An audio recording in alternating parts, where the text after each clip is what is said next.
Most of you watching this associate the kettlebell with functional training.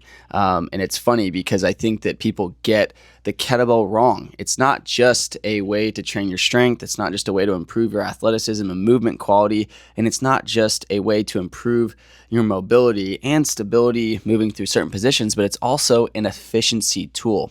And the reason I say that is because you truly only need one kettlebell to get a really solid workout in. And it's not something that is going to turn you into a bodybuilder, get you super bulky, or, make you gain a bunch of muscle mass, but it is going to help you to improve your overall generalized strength. There's a lot of movements you can do with the kettlebell that you really can't do in the same way with dumbbells or a barbell that challenge your stability and athleticism and balance more than those other implements can. So I'm a firm believer that the kettlebell is such a great efficiency tool for helping you get a great workout in a short amount of time. And this protocol is a great example of that. So if you don't believe me on anything I just said, please save this video and try this protocol out. This is a 10-minute, every 2-minute on the minute workout where you're going to hit 12 kettlebell swings right into 6 kettlebell hang snatches on both sides of the body. And you can do this with one kettlebell. I use 2 because I wanted to load up my kettlebell swing more than I did the hang snatches. So I use an 80-pound kettlebell right there with the gray rings around the top. That's an 80-pound kettlebell that I start out each round doing 12 kettlebell swings with. And then I move right into the 6 hang snatches with a 62-pound kettlebell on both sides. And ever since, I started using kettlebells about 6 years ago. And ever since I did it as a way to kind of explore, different implements. And I really quickly found out that it wasn't just going to become something that I used, every now and again in my training, but it was something that I just had fun learning and doing every single day. There's a skill acquisition part of it that I love, and it's also allowed me to have more time to do the things that I want to do with my life. One of the main things being a family man. I'm married. I now have 3 kids, and being able to get a workout in anywhere from 10 to 30 minutes each day helps me not only stay consistent with my health and my fitness, but it also just gives me that time back with the family. It allows me to still be strong, still be capable, still be able to, have a relatively good conditioning rate for keeping up with my kids and chasing them around while not burning me out. And that's really important for me during this stage of my life, which is why kettlebell training has become such a massive, part of my training protocol, as well as what I currently preach and teach online. So this is definitely a great protocol to kind of challenge your aerobic system, primarily because these 2 movements are pretty ballistic in nature, with the kettlebell swing kind of being more of a lower body hip hinge dominant movement. And then the hang snatch being a little more full body in nature, using your lower body to kind of generate the force to accelerate that weight up the body. And then you use your upper body to kind of finish the top half of the snatch and then catch it nice and soft at the top.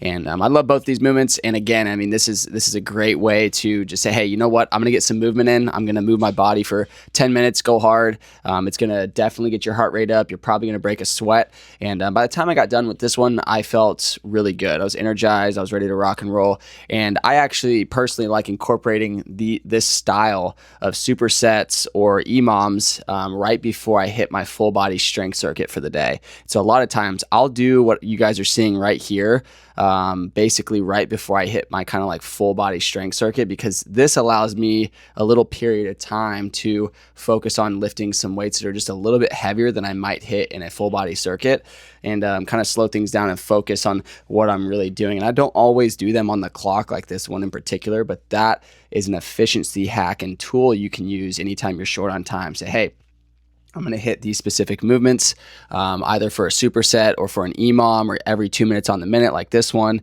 that will allow you to get such good work in, build your aerobic and metabolic conditioning engine while also kind of getting some strength work in. And so that's why this is such a great tool to use.